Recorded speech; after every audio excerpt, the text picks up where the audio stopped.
pessoal, tudo bem? Prazer ter vocês aqui. Hoje eu tô trocando de papel, né? Eu costumo ser a entrevistada, a convidada, e hoje eu vou fazer um papel diferente, que eu espero saber fazer, que é de anfitrionar o Rodrigo Fontinelli. Então quero já ir agradecendo a todas as pessoas que estão entrando aqui e esperar só um pouquinho para a gente chamar o Rodrigo.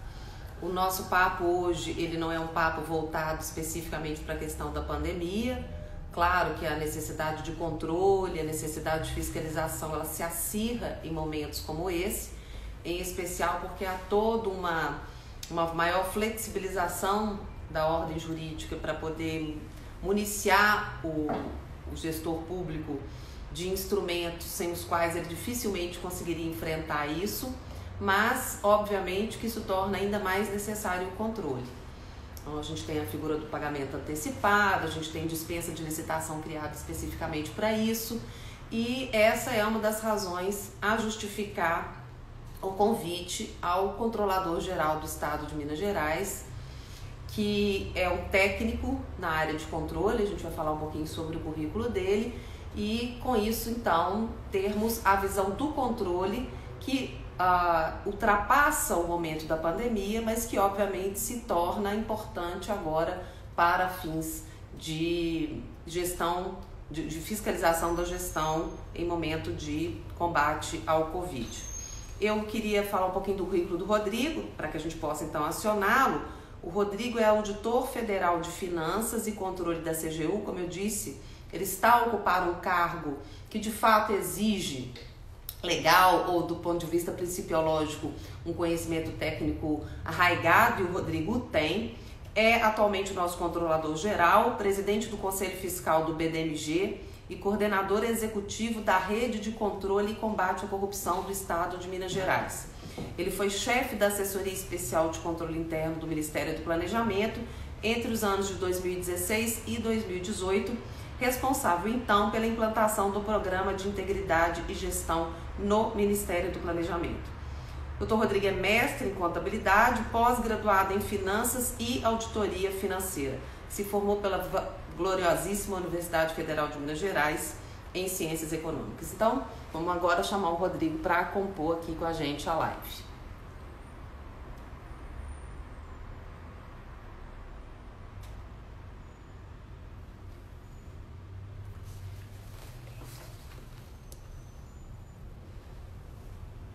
Onde?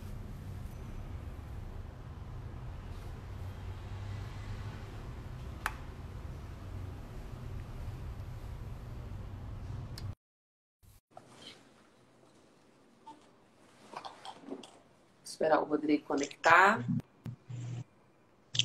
Boa noite. Olá! Tudo bem? Tudo bom? Tá me ouvindo? Tudo bom, tudo jóia. Primeiro quero te agradecer muitíssimo a oportunidade de discutir aqui um pouquinho com a gente, de falar um pouquinho da questão do controle, pensando especialmente na realidade de Minas Gerais que você comanda. Te agradecer então por deferir a nós todos o seu conhecimento, por distribuir o seu conhecimento entre nós. Eu já te apresentei, Rodrigo. Eu queria inicialmente te fazer uma pergunta que tem a ver com o seu cargo de controle. O que a gente já aprendeu em termos de controle a partir da lei anticorrupção? Claro que a lei anticorrupção ela não inaugura no ordenamento jurídico a chave do controle. A gente já tem um controle interno previsto na Constituição de 88, mas a lei anticorrupção ela ressaltou a importância do controle ao titularizar o controle interno com a competência do procedimento, do processo administrativo de responsabilização. Então, eu queria te ouvir um pouquinho a respeito da realidade aqui em Minas Gerais em termos de aplicação da lei anticorrupção. Tá, primeiro agradecer o convite, Cristiana, só você mesmo para me fazer vir aqui com esse olho, né? E aí eu já explico que a minha cara nem sempre é assim, mas como eu te disse... Não. Não tá, não? Então tá bom, eu vou piscar menos e aí fica bom. Bom, mas primeiro agradecer a lembrança do meu nome representando a CGE para falar de um tema tão importante, tão caro para a gente. E aí já até entrando um pouquinho na resposta, um tema que é um desafio, na verdade, para a administração pública como um todo, não apenas a administração pública estadual, né? Como você sabe, as pessoas que nos acompanham aqui sabem, a lei, a gente pode considerar, né, a partir de uma vigência de 2014, a gente pode considerar ainda muito novo, né, com pouca jurisprudência, pouca doutrina por trás disso, e a gente está meio que aprendendo com o carro andando. Então, o que a gente fez quando nós chegamos aqui na Controladoria, e já vi algumas pessoas da Controladoria participando aqui da live, as quais eu cumprimento, a gente criou um núcleo de combate à corrupção, justamente para que dentro deste núcleo de combate à corrupção a gente tivesse uma coordenação de acordos de leniência, já que já tinha sido previsto, inclusive estava em andamento já, diversos processos de responsabilização de pessoa jurídica, isso no âmbito da corregedoria, né? Então, como as boas práticas determinam que a gente tivesse que separar essas duas instâncias, né, de responsabilização de pessoa jurídica, que é uma superintendência dentro da corregedoria que está, né, abaixo aqui, que está dentro da controladoria. A gente criou essa nova coordenação, né, fizemos um processo seletivo, foi selecionada uma auditora interna de carreira, que é a Bárbara, doutora, inclusive, em Direito também, e a gente começou a capacitar essas pessoas para que tivessem a possibilidade de, caso as empresas nos procurassem, a gente tivesse condições de, sim, assinar memorando de entendimento, evoluir e, em algum momento, chegar na celebração desse acordo de leniência. Então, hoje a gente tem duas perspectivas, vamos dizer assim, na CGE, e, como você bem falou, a CGE é a responsável, né, pelas assinaturas de acordo de leniência, mas também pela responsabilização de pessoas jurídicas. Isso no Estado é centralizado na CGE, ao contrário, por exemplo, da União, que os ministérios têm essa possibilidade, né? Aqui não. Então, aqui a gente já tem, em termos até de números, a gente já tem 24 processos de responsabilização de pessoas jurídicas abertos, sendo que desses 24, 6 já foram concluídos, mas, em compensação, acordo de leniência a gente ainda não celebrou nenhum, né? Como eu falei, a gente tem alguns memorandos de entendimentos assinados, né? Ao que tudo indica, vamos assinar alguns acordos este ano, mas a gente ainda está bem incipiente. Para chegar nesse ponto de conseguir até conversar com as empresas que nos procuraram, a gente passou por uma capacitação e aí um apoio muito grande da CGU, que é no âmbito federal, né, como todos sabem, é o responsável por tocar essa parte de acordo de leniência, mas que lá ela faz uma dobradinha, vamos dizer assim, com a AGU.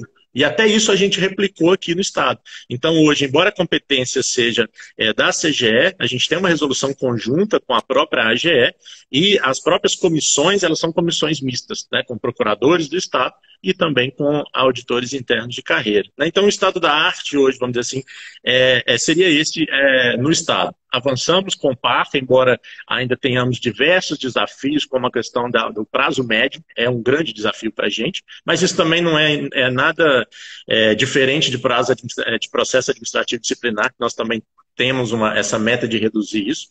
Mas estamos ainda bem incipientes na questão do acordo de leniência, embora já temos, como eu falei, uma estrutura para tocar isso no Estado. E você diria que desses 24 PAs que vocês comandaram aí, você conseguiria dizer a que mais eles se referem? Qual é, das várias hipóteses de tipificação de corrupção pela lei anticorrupção, quais são as mais recorrentes, segundo a realidade que vocês têm vivenciado aí? São realmente aquelas ligadas ao ambiente de licitações e contratos? E se são, o que exatamente? Até para me preparar aqui, né, para trazer números, porque esses números geralmente não são expostos, embora a gente estava providenciando um painel com esses números e para dar uma transparência ativa no nosso site, isso ainda não está concluído. Então, hoje, a grande maioria ela se refere mesmo a fraudar a licitação e contrato, né? Embora a LAC tenha ficado com esse nome, ela se refira a atos contra a administração pública, ela não fala de corrupção, né, de modo específico. Né? No nosso caso aqui, a grande maioria estaria em fraudar licitação e contrato e financiar, custear ou patrocinar atos ilícitos, né, da lei anticorrupção. Seriam os dois principais incisos previstos lá na LAC, que é o que a gente tem de prática nesse momento.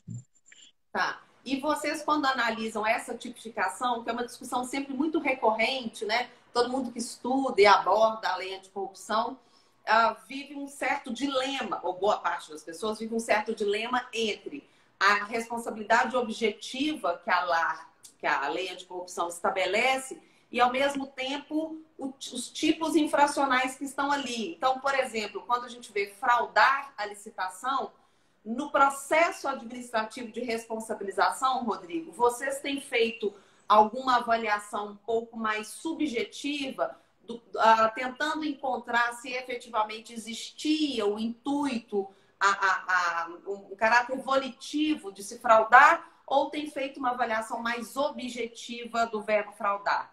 Porque essa é uma discussão teórica interessante, né? Sim, sim. Aí depende, né, de cada caso. Eu posso falar dos que chegaram para mim, né, porque só chega para mim esses casos quando já é para decisão de julgamento, né? Então, nesses, o que eu percebi, sim, a gente faz não fica apenas nessa questão objetiva.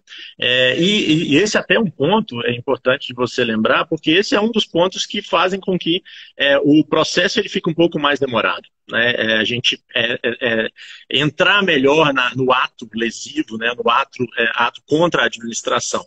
E isso por vezes não é fácil, aliás, quase nunca é fácil, mas dá uma substância maior ao processo, à análise e até mesmo um conforto maior na questão do julgamento. Né? Sim, sim, sim.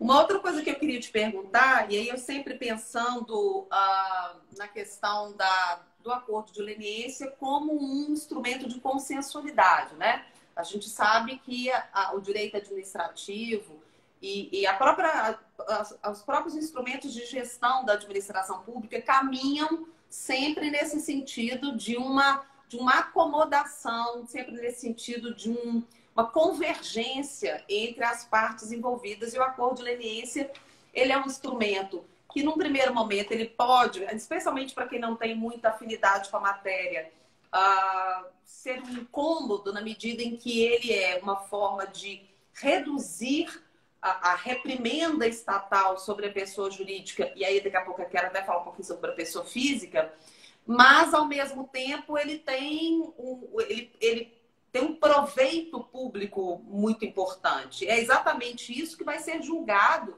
por exemplo, por vocês aí, quando decidem se vão ou não vão se encaminhar para um acordo de leniência. Então, vocês vão identificar em que medida há esse proveito público em fazer uma certa troca de uma punição por informações, dados que vão ser disponibilizados. E eu queria te perguntar, porque isso é uma pergunta que eu sempre abordo isso quando falo sobre acordo de leniência, porque eu tenho um pouco de receio disso.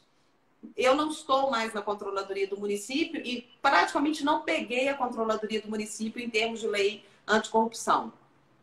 Mas eu talvez sentisse isso, eu não sei. Queria compartilhar e ver o que você tem a dizer. Você acha que o instrumento do acordo de leniência, ele pode, de alguma forma, gerar um enfraquecimento na atividade investigativa do Estado? Quero dizer o seguinte, o Estado, sabendo que ele pode contar com essa participação privada, com o fornecimento de informações que às vezes são dificilmente encontradas ou que vão demandar um tempo para que elas sejam encontradas, você acha que pode gerar uma acomodação por parte dos órgãos de investigação estatais? Fortini, eu entendo a pergunta e até a discussão, apenas acho que não, tá? Em termos bem objetivos, entendo que não. E aí tentar dar algumas explicações porque que esse é o meu entendimento. Com a celebração do acordo de leniência, junto com isso, e até uma das premissas, a gente tem uma alavancagem investigativa muito grande. Né, ou pelo menos deveria ter. Né? E com isso, a gente consegue ir puxando outros casos, vamos dizer assim, né, a partir de um acordo firmado. Então, esse seria o primeiro ponto. O que a empresa traz para a gente, e é muito importante a gente entender, e até o que estaria por trás um pouco da Acordo de Leniência, que é a questão da assimetria informacional. Se eu tivesse todas as informações que a empresa estaria me trazendo, não teria por que, né, eu assinar esse acordo de leniência. Só que o que ela me traz, o que ela geralmente traz, e aí pegando as experiências da União e o que a gente já está conseguindo ter aqui no Estado, são informações que a gente, por vezes, nunca conseguiria. Nem com busca e apreensão a gente conseguiria aquele tipo de informação. Por quê? Porque ela é tratada para nos convencer a assinar um acordo de leniência e, dessa forma, ela ter ali as suas sanções diminuídas, ela não ser declarada inidônea, dentre outros, né, ter redução de até 2/3 do valor da multa, etc. Então, o que ela nos traz é muito importante para a gente, para a área investigativa. O que não quer dizer que a gente vai abandonar o nosso caso de fiscalização, seja na questão de ofício da gente abrir os processos administrativos de responsabilização de pessoa jurídica quando a gente tem esse conhecimento, ou seja até mesmo numa outra área que não é da corregedoria, mas que é da auditoria interna mesmo, fazendo aquelas auditorias ordinárias que a gente chama, né? E que a gente consegue ali também, é lógico, em muito menos medida, mas a gente consegue ali também, em algumas situações, identificar irregularidades que foram ocasionadas de forma dolosa até e que eram fraudes, na verdade. Embora o auditor interno mesmo, ele não tenha essa necessidade de procurar fraude, né? A auditoria interna em si, eu não estou falando a controladoria de forma geral, estou falando a auditoria interna, que é parte da controladoria, ela não tem essa necessidade de ficar procurando fraude, muito pelo contrário. Mas aí são situações distintas dentro de uma controladoria. Então eu vejo o acordo de eu não vejo, né, a instância acordo de leniência como um esvaziamento da atividade investigatória, seja da controladoria ou de forma geral do Estado como um todo, tá?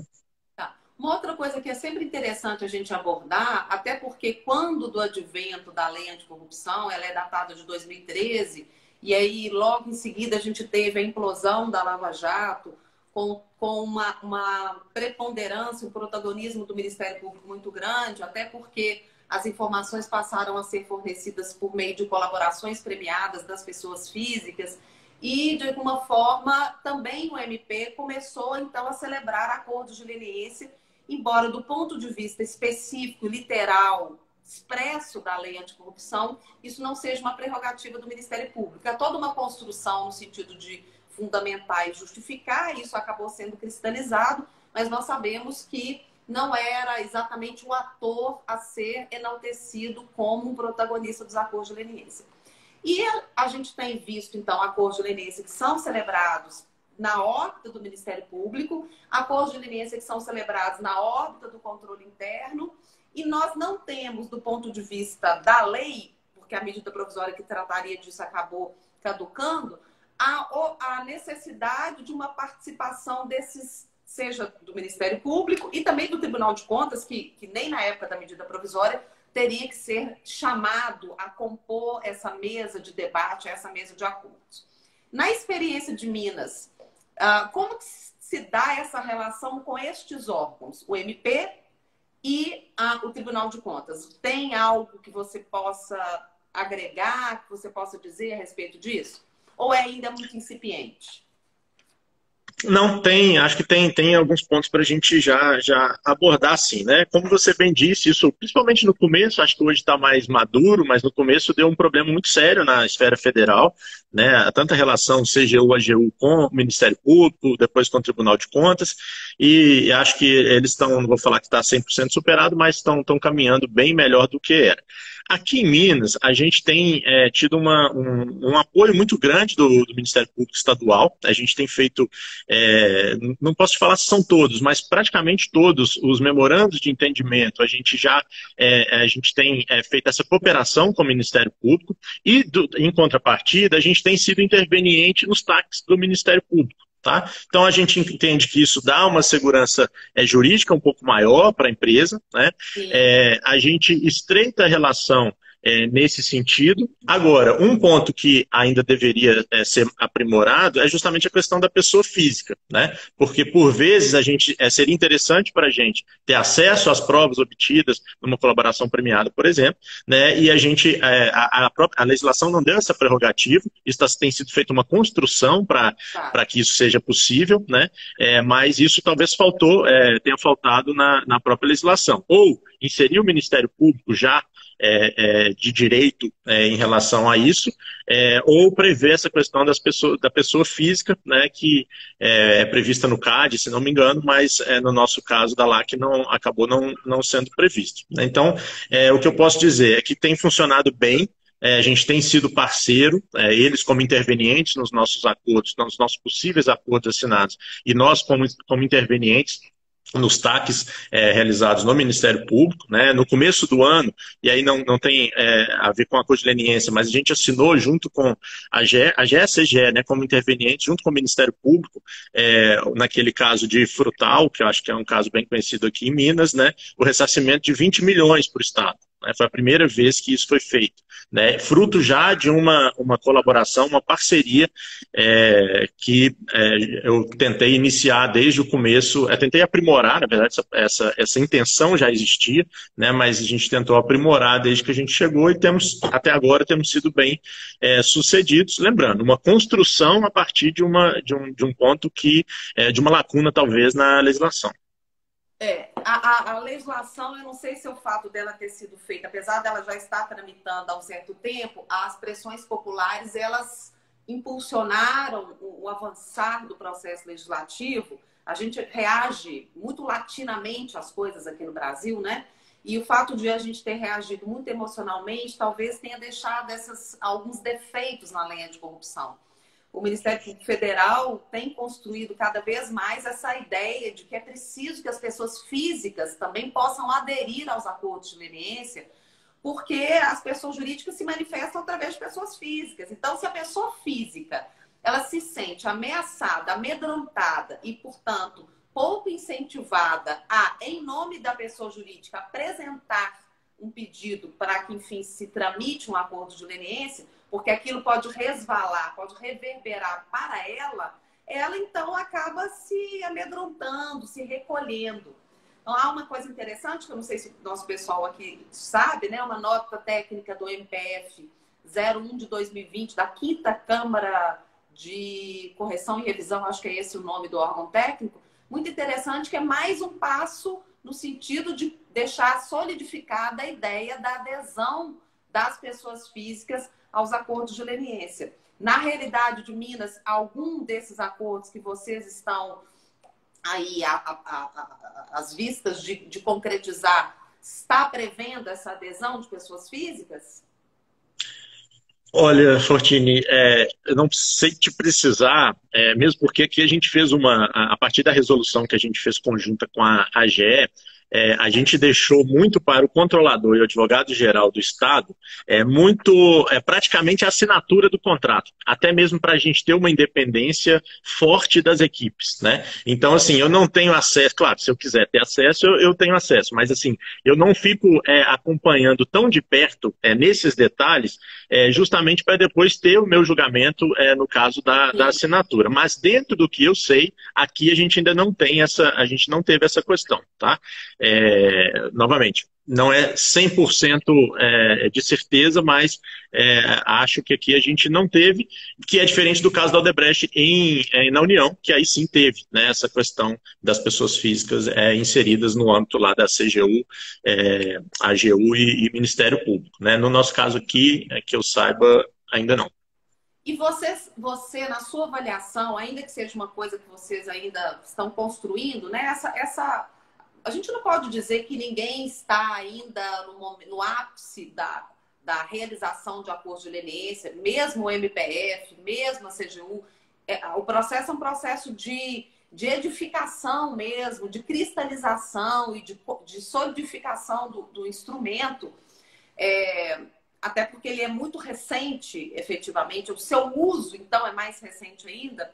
Mas eu não sei se vocês têm aí alguma coisa já um diagnóstico sobre algumas condições dos acordos de leniência. Por exemplo, não é uma exigência da lei, da nossa lei anticorrupção, que os acordos de leniência tenham como cláusula a criação, a implementação ou o aperfeiçoamento de programas de integridade. Então, há entidades que não têm programa de integridade e há entidades que os têm, mas que o fato de estarem ali às voltas com o processo administrativo de responsabilização, às voltas com uma tentativa de um acordo de leniência, pode simbolizar que o programa de integridade não funcionou tão bem. Então, algum ajuste ali, alguma calibragem se faz necessária.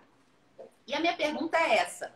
A despeito de não ser uma exigência legal, no MPF, por exemplo, a realidade dos acordos do MPF é a de prever que as empresas passem a ter programas de integridade.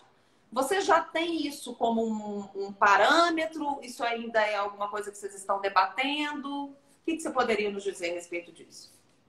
Tá, é excelente entrar nessa parte de programa de integridade, principalmente nesse ponto. Até vai sair um livro que a gente teve oportunidade, eu e a Bárbara, que eu falei para você, que é a coordenadora de acordo de leniência, a gente escreveu um artigo justamente nesse ponto, né? A lei, realmente, ela fala de mecanismos de integridade, controle, auditoria, canal de denúncia, etc. A lei é a 12846, mas o decreto já diz, né, a implementação de programas de integridade. Tem autores, né, alguns até doutrinadores, que entendem que a lei acaba exorbitando do seu poder regulamentar quando ela faz isso, a lei não, desculpa, o decreto, quando ele faz, ele exige isso. Outros que não, né, que isso estava no espírito da lei, vamos dizer assim, e é por onde a gente foi no nosso artigo. Tá? Então, por que eu estou falando isso? Porque no nosso entendimento, e aí com a devida vênia, a gente entende que sim, a gente pode prever isso nos acordos. Tá? E a gente tem previsto. Né? Então, assim, como eu falei, como a gente ainda não assinou nenhum acordo de leniência, eu não posso te falar, os acordos celebrados pela CGE tem essa previsão. Mas como é uma negociação, né, como o nome já diz, é um acordo, é uma prerrogativa nossa de entender que é necessário. Porque se a gente for aprofundar um pouco no que a lei diz, que fala, deve ter mecanismos, né, como eu falei, de integridade, etc, etc. E na definição de programa de integridade no decreto, seja no decreto federal como no decreto nosso estadual, ela basicamente é um conjunto de mecanismos. Então, colocar aquilo ali, envelopar, vamos dizer, aquilo tudo ali, que a lei diz que você tem que ter, com o nome programa de integridade, um programa de compliance, como queiram. Tá? Então, a gente entende que é perfeitamente possível essa construção que foi feita no decreto federal e também no decreto estadual, e a gente tem caminhado para esse ponto. Né? E agora, programa de integridade, a gente teria muito o que falar, porque uma pessoa que defende muito, né? Todo mundo que me acompanha sabe o tanto que eu gosto, acredito em programas de integridade e tudo. A minha preocupação é muito em relação à efetividade desses programas. Né? Então, a minha linha é totalmente essa. Né? Então, até quando a gente começa a exigir, a administração pública exigir, e eu sei que não perpassa esse assunto, mas não é da LAC, exigir para contratações de empresas que elas tenham programas de integridade, em Minas a gente ainda não tem essa legislação, mas, se não me engano, 8 estados já têm, eu vejo isso com algumas restrições, né?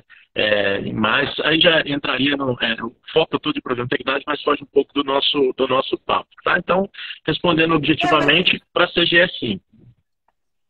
Nosso papo é meio livre, pode ser o que a gente quiser.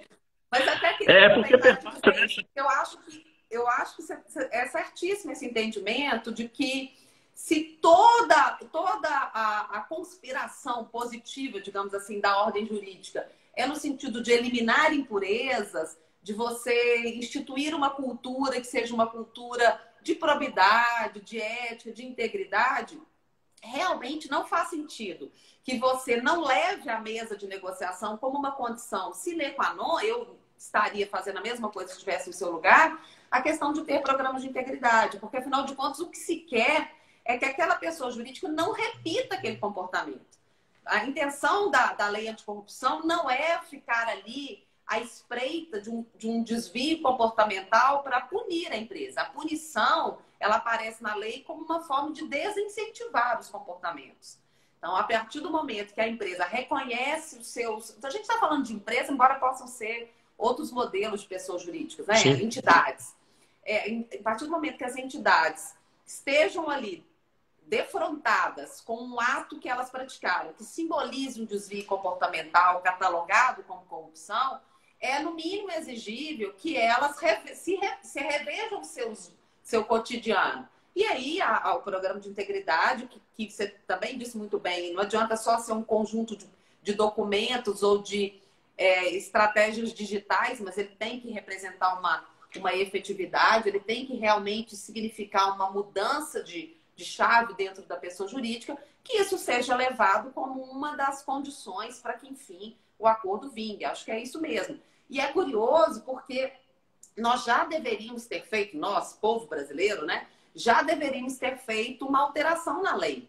Porque você imagina o seguinte, a gente está falando da CGE do estado de Minas Gerais, mas a realidade da organização administrativa brasileira não é o estado de Minas Gerais. Então você tem municípios pequenos, municípios que talvez tenham controle interno, mas imaginando que exista controle interno, que não sabem que esta deve ser, porque não está previsto na lei, deve, se não uma exigência legal, deve ser alguma coisa que inspire, sim, a celebração dos controles internos. O que aconteceu aí? Cortaram sua luz? Então, o Estado está meio com dificuldade financeira. Não, é porque ele corta automático 6h30, tem uns casos mas vai reacender. Mas está dando para me ver, pelo menos? Não, está perfeitamente.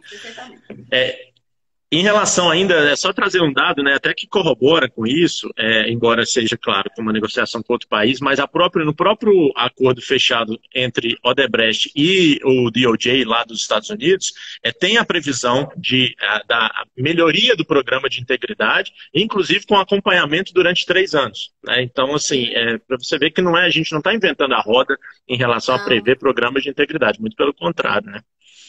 E outra coisa muito interessante, quer dizer, de fato há que se ter um monitoramento disso, porque a questão da cultura da ética e da integridade é uma questão diária, é uma questão cotidiana, né? Quando se fala do envolvimento da alta administração, ou lá no seu exemplo dos Estados Unidos, quando eles comemoram o Código de Ética, aniversário do Código de Ética, quando a alta administração manda mensagens, prega mensagens no elevador, manda e-mails para todos eles, relembrando alguns trechos do programa de integridade como um todo, é exatamente para dizer que isso é uma luta incessante, é uma luta incansável, que a gente precisa estar atento a isso o tempo inteiro.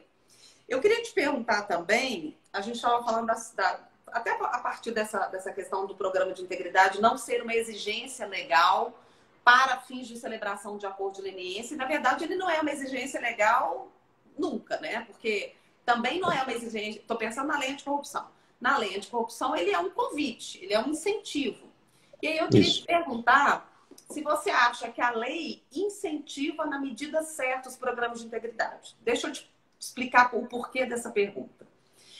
A lei, ela dá àqueles que apresentem e que tenham o seu programa de integridade considerado efetivo, a palavra efetividade não está na lei, mas está no decreto, né, regulamentador, uma premiação que é a de reduzir a sanção da multa, né? Então, é uma circunstância que tem como finalidade minimizar o impacto pecuniário que a multa aplicada pelo Estado terá. Fora isso, e considerando o fato de que os programas de integridade não são, pela lei, exigência na hora do acordo de leniência, a gente não tem, em termos de lei nacional, nada. Você bem lembrou aí que há estados que prevêem a necessidade de um programa de integridade para fins de celebração de acordo, ou quando a empresa já está de acordo de contrato, ou quando a empresa já está contratada. No horizonte que se avizinha a nossa futura lei de licitação, se um dia a gente tiver paz para ter uma futura lei de licitação aqui, porque o ambiente político vai dificultando que essa seja a agenda, né? Também não tem essa obrigatoriedade como regra geral. Tem, assim, para fins de reabilitação, alguém condenado em idoneidade tem que ter programa de integridade, para obras de maior vulto, mas não é uma condição geral. Você acha, pensando na lei anticorrupção, que a lei, essa escolha que ela fez, é uma escolha correta? É uma escolha, ela incentivou na medida a construção, a implementação de programas de integridade? Olha, Cris, falar que incentivou na medida é um pouco difícil, até pelos motivos que você já listou, né? Como ela foi aprovada, embora tenha, acho que desde 2010, que era o PL dela, mas ela acabou sendo uma tramitação recorde por causa muito daquelas manifestações lá em meados de 2013. Isso é inegável. Então, falar que é a melhor forma, eu acho difícil a gente falar, mesmo porque eu acho que se fosse pensar na melhor forma, deveria estar explícito que é programas de integridade. A gente já matava essa questão de dúvida doutrinária se o decreto acabou exorbitando o seu poder regulamentar ou não, né? Então, só isso já seria um plus que poderia ser feito na legislação. Em contrapartida, se a gente pega, e aí eu vou me referir a uma pesquisa da KPMG, até relativamente recente, de quantas empresas tinham programas de integridade em 2015, ou seja, um ano depois da lei, da vigência da lei, e quantas tinham em 2019. Isso aumentou de 57% para 83%. Né? Tem condição da gente falar só com isso, a causa e efeito? Todas elas fizeram por causa do decreto que regulamentou a lei ou por causa do fomento à integridade, que isso é inegável que tem na legislação. A gente não consegue fazer essa causa e efeito, mesmo porque elas podem ter aumentado esse número de programas de compliance ou de integridade, justamente porque alguns estados estão exigindo para contratações, né? E essas empresas podem ter no radar, ou às vezes até o foco principal dela vender para os estados, né? Então, assim, é difícil a gente falar de causa e efeito, mas o que a gente vê é num cenário que isso aumentou muito nos últimos 3, 4 anos. E eu acho que pelo menos parte disso sim, pela previsão de necessidade de mecanismos de integridade, embora concorde, acho que foi isso que você quis dizer, concorde, talvez seja um pouco tímido na lei mesmo, na 12846, daria para melhorar sim, mas eu acho que já foi um primeiro passo, né? E em eventual alteração, com certeza isso vai ser mais discutido ou melhor discutido. Quando eu fui estudar nos Estados Unidos, o meu tutor, eu cheguei lá, né?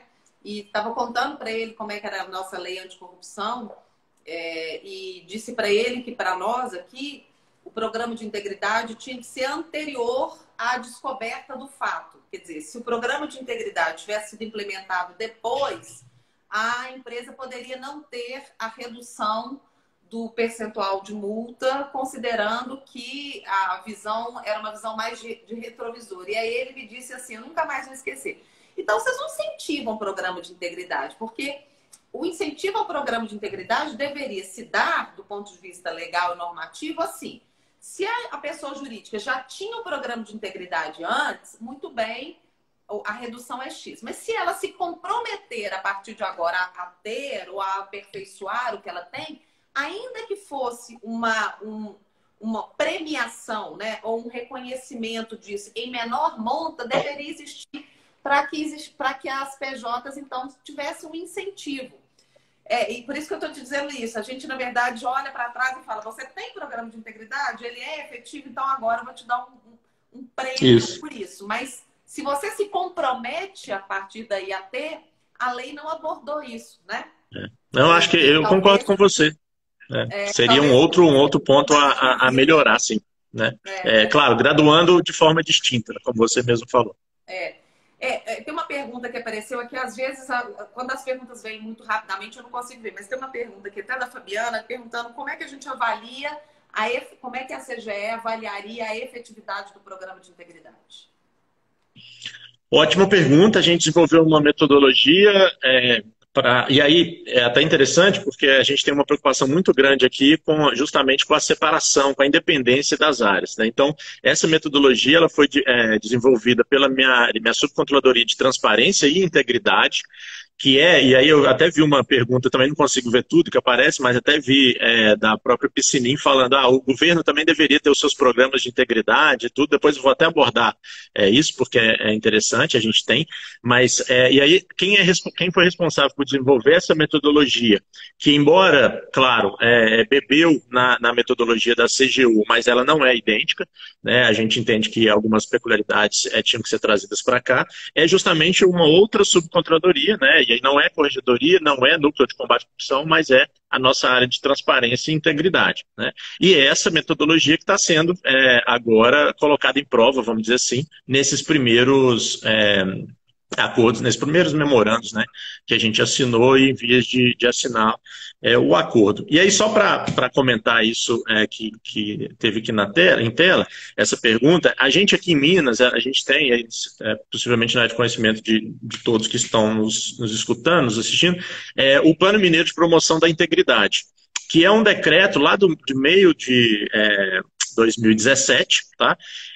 Que tem uma peculiaridade distinta do decreto da esfera federal, que ele não obrigou que os órgãos e entidades tivessem seus planos de integridade, né? Ele facultou isso e colocou a cargo da CGE o fomento disso, né? Então, quando a gente chegou aqui, até por um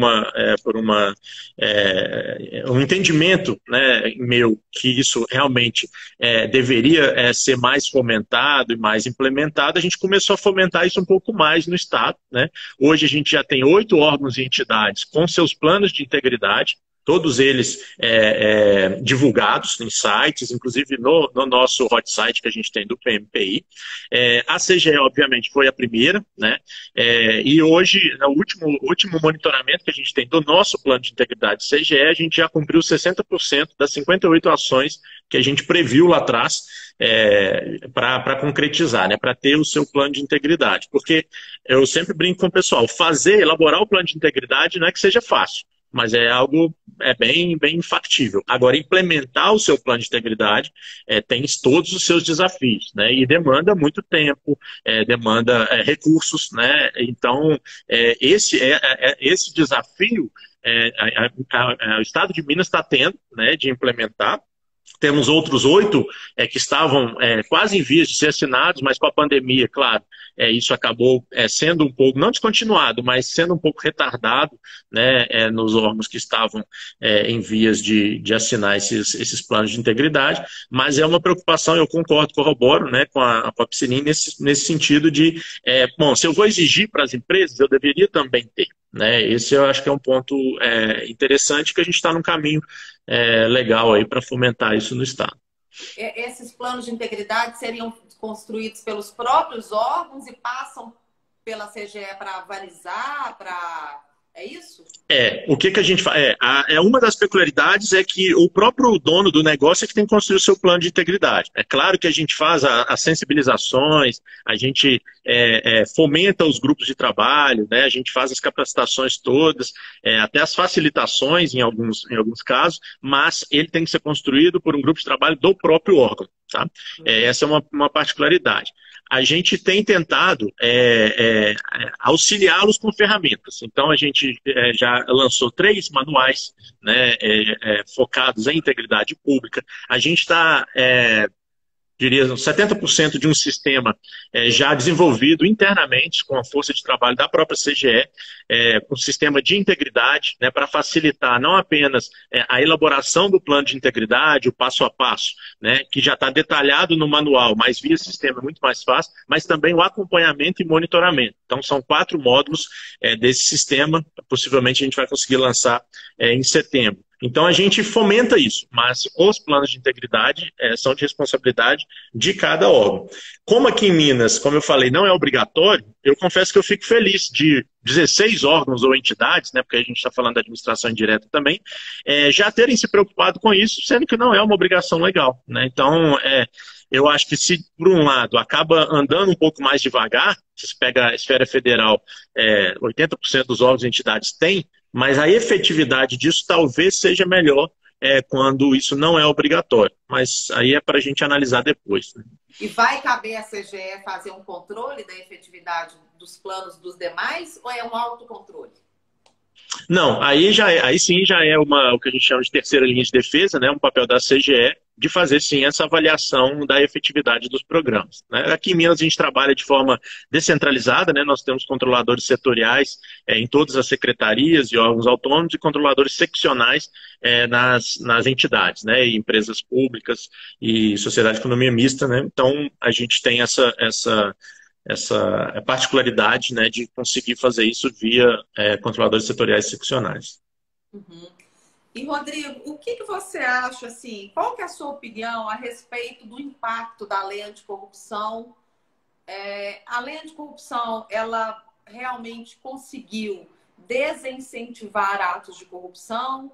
A lei anticorrupção, ela foi uma resposta apenas simbólica para a sociedade naquele movimento de 2013? Na sua avaliação, essa é uma primeira pergunta, o que você pensa a respeito disso? E segundo, quais seriam as mudanças que você, até por estar à frente do órgão de controle interno, sugeriria em termos de melhoria, seja na lei anticorrupção, seja de algum outro tipo de instrumento que tenha também essa vocação de desincentivar e de mitigar eventos de corrupção? Bom, eu sou bem otimista, viu, Fortini? Eu prefiro acreditar que tem sim conseguido inibir, de certa forma, esses atos contra a administração pública. Como você sabe, é muito difícil a gente conseguir medir isso. Tanto é que o principal indicador isso no mundo, e aí não é nem questão do Brasil, o principal indicador no mundo é uma percepção, que é a percepção de corrupção da transparência internacional. E pelo nome a gente já vê que não é a melhor, ela é a melhor porque dos que tem é a melhor, mas ela está longe de ser, né, um indicador que a gente consiga falar, não, ali está piorando porque a transparência internacional falou no seu indicador de percepção que o Brasil é o 106º. Então, é difícil a gente medir, né? Raramente alguns estudos dizem quanto a gente perdeu de corrupção, mas também com metodologias, e aí não é nenhuma crítica, porque eu não tenho uma metodologia melhor, então a pessoa pensa, né, você como pesquisadora sabe, você define um escopo, define os seus critérios e faz o seu estudo, né, com diversas ressalvas lá no final de limitações do seu trabalho. Então, acho difícil a gente conseguir ter uma resposta muito objetiva. Eu prefiro acreditar que a gente tem, até mesmo pelos números que a própria CGU tem obtido, em termos de CGU e AGU, né, na celebração dos acordos, eu acho que a gente avançou bem, sim, com a lei, com a LAC, né?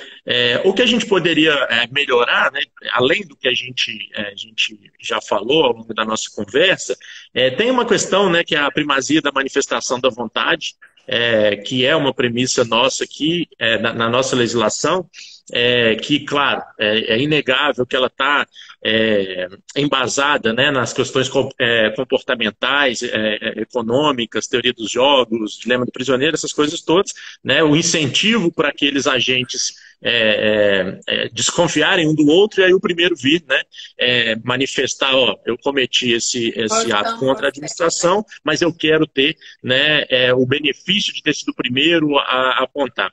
O problema é que fica difícil para a gente, para o segundo, terceiro e quarto, se eles trouxerem novas provas, né, se eles conseguirem nos ajudar na alavancagem investigativa, que é, como eu falei lá no começo, uma premissa para os acordos, é difícil eu refutar isso, né? Então, se isso, talvez, aí é pensar um custo-benefício, né? O que é melhor, ter esse incentivo via comportamento econômico e tudo, ou aproveitar outras situações. E aí tem sido construído, né, uma forma de se aproveitar esses outros que não o primeiro a fazer, entre aspas, né, a sua delação, né, a buscar um acordo de leniência. A questão de inserção, né, do próprio Ministério Público, ou talvez outros órgãos específicos também, né, mas isso a gente acabou já comentando, isso acho que facilitaria para a gente não ter que... até um pouco de segurança jurídica mesmo, lógico, respeitar as competências institucionais de cada um, tudo isso, mas talvez fosse um outro ponto que a gente poderia melhorar, né, na própria legislação, né? De forma geral, acho que seria isso. A gente tem que lembrar, por exemplo, que no FCPA, uma das hipóteses de corrupção se volta à questão do não registro contábil adequado, seja de uma omissão do registro contábil, seja de uma não acuidade do registro contábil, que não é um tipo previsto na nossa legislação. A gente compara Também. o FCPA com a nossa lei anticorrupção, a gente encontra, às vezes, uma maior reação do Estado em catalogar várias coisas como corrupção, em detrimento e em comparação do rol muito diminuto, muito pequeno do FCPA, mas em compensação a gente não tem esta hipótese. E a realidade estadunidense nos mostra que boa parte dos atos que são enquadrados como corrupção sob a jurisdição do FCPA, sob a batuta do FCPA, tem mais a ver com esta questão do registro contábil, né? Da omissão, do registro falho, do que efetivamente com a questão do pagamento de propina, do oferecimento de uma vantagem indevida. Porque lá eles fazem uma apuração do motivo que levou ao oferecimento daquela vantagem, né? Eles têm lá como uma condição, uma autorização legal, a promoção de produtos, de serviços, a apresentação desses produtos e desses serviços, e até então a entrega, a doação de produtos como fins de demonstração, como fins então de propaganda. E aí eles fazem uma investigação um pouco mais detalhada da presença do motivo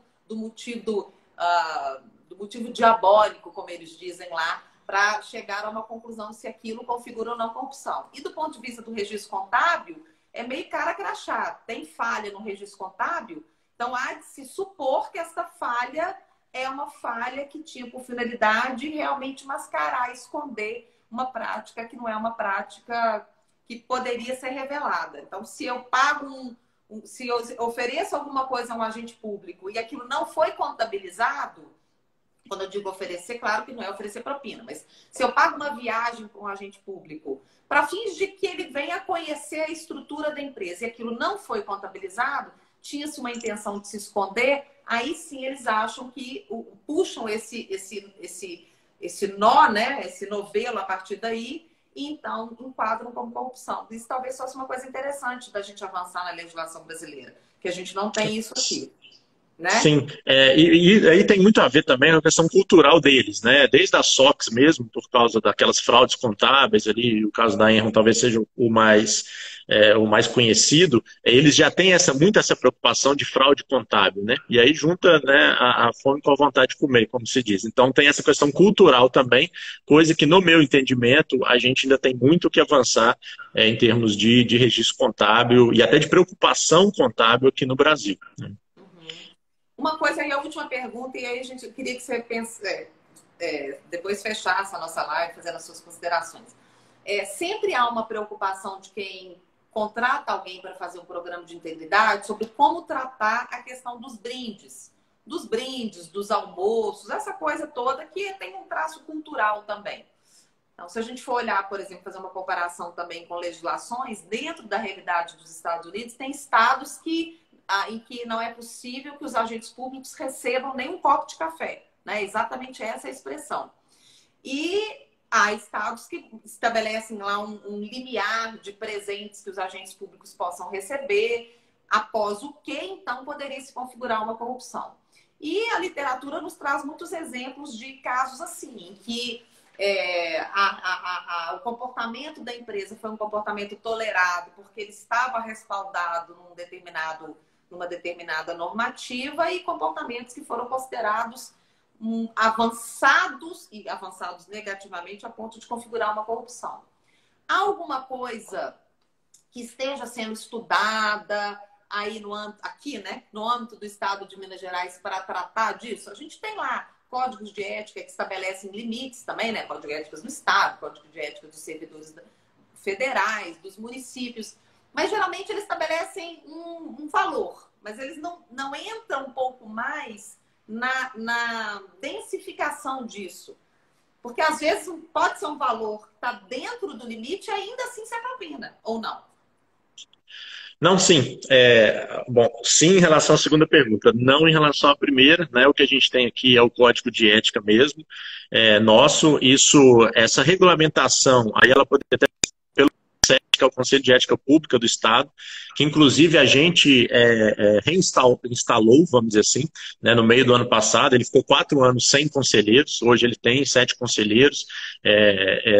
Que analisam todas as questões, não apenas de denúncia ética contra a alta administração, mas também a questão de consultas, né? E para mim isso é muito importante, porque na esfera federal isso já, né, tem a Comissão de Ética Pública, e eu fazia consulta direto, como eu dou muita aula, palestra e tudo, e o meu cargo precisava fazer consulta para a CEP, eu fazia direto para me resguardar, né, em relação a isso. E aqui eu senti essa falta, principalmente agora enquanto controlador, tanto é que a primeira consulta, quando o conselho foi reinstituído, foi minha, né, se eu podia ou não dar um determinado curso. Então, a regulamentação disso perpassaria não pela CGE, mas pelo próprio Conselho de Ética. O que a gente tem aqui hoje e você tem razão, é muita questão de valores, que é um valor até alto, no meu entendimento, aqui em Minas, se comparado à esfera federal, mas ele tenta deixar claro, agora não vou lembrar o artigo, mas ele tenta dar vamos dizer assim, tocar, perpassar esse assunto que você queria que fosse melhor esclarecido, e eu também, tá? Que não é só questão de brinde, né? Mas qual a justificativa dele te dar aquele objeto, vamos dizer assim, né? Então, é uma agenda com a logomarca da empresa, ou, né, que está muito na moda, carregador externo, uma bateria externa com a logomarca da empresa, sendo que ele dá isso para todo mundo que ele encontra. Beleza, essa é uma situação, mesmo que esse carregador seja R$ 150, por exemplo, né, só para exemplificar. Agora, tem situações que ele daria este produto, né, geralmente é produto, mesmo que tenha um valor pequeno, mas para qualquer pessoa ou não, isso é característica de você, agente público, né?